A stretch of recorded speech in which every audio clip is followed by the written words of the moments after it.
How to put a belt on a dry drum. Install belt around the dry drum. Loop the belt around the motor pulley.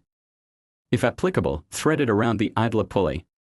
Check the belt routing, ensure the belt is properly seated and aligned with the drum and pulleys. Tips for success.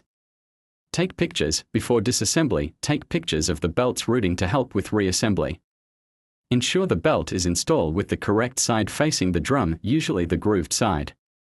Make sure the belt has the correct tension, as it may be slightly stretched over time.